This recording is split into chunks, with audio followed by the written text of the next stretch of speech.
to CD Oasis. My name is Shiraz Gesayer. In addition to the clinical aspect of dentistry, running a dental practice requires quite a bit of marketing and advertisement. How you do it is very important simply because that's how patients will judge whether to get to your doorstep or not. We have invited Tamir Wolfson, founder of Buzzy Branding Corporation, to share some of his insights into the whole area of online marketing, branding, and the online presence of dental practices.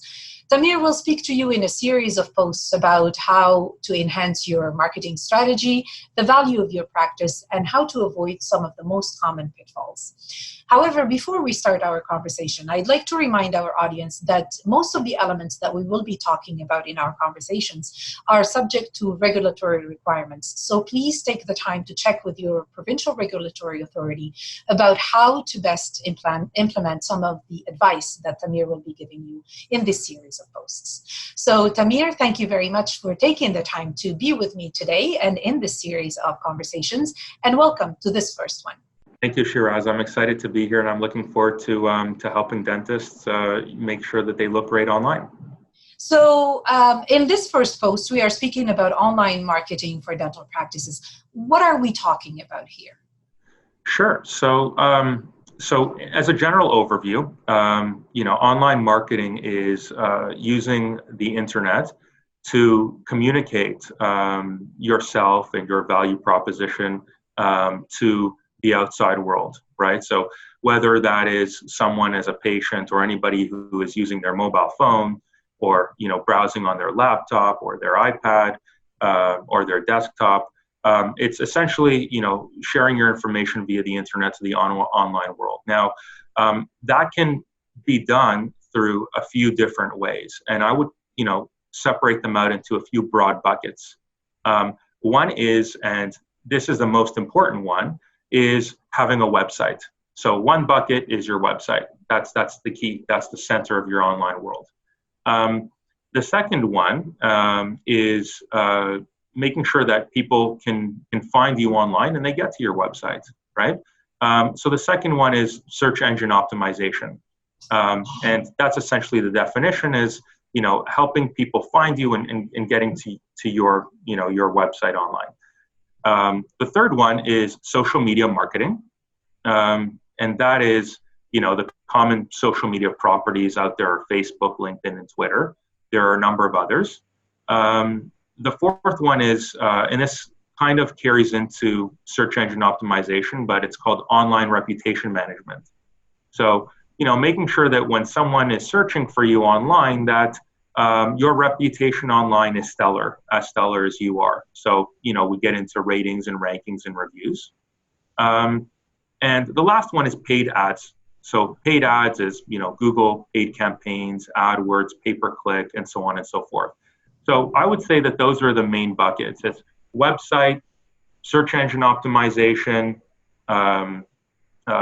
social media marketing, online reputation management, and paid campaigns. So how do I positively project my dental practice without seeming like I'm beating my chest or trying to beat my next door neighbor's business, and so that I can encourage new patients to join my practice?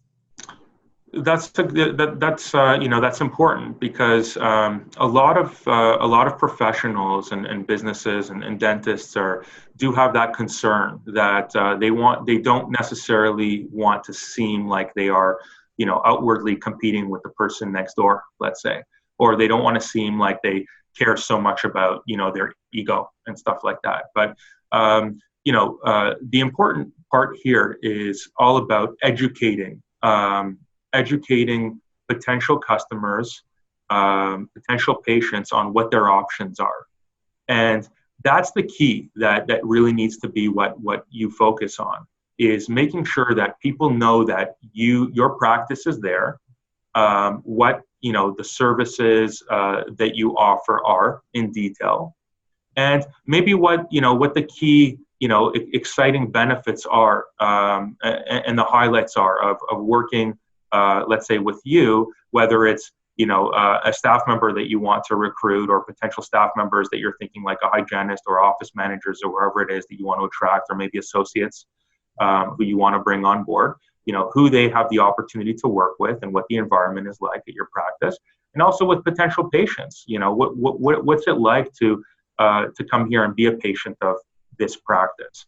So it's not necessarily, thinking about, okay, I'm looking here to steal, patients from the person next door.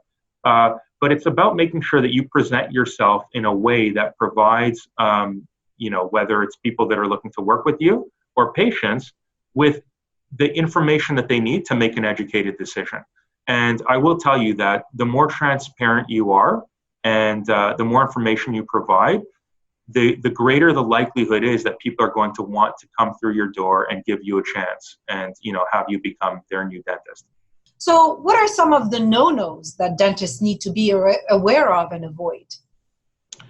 From an online marketing perspective, when we talk about no-nos, there are a number of areas where people can be worried about the way that they're presenting themselves, and I would say that we will cover a number of these when we discuss in more detail, websites and SEO and so on and so forth.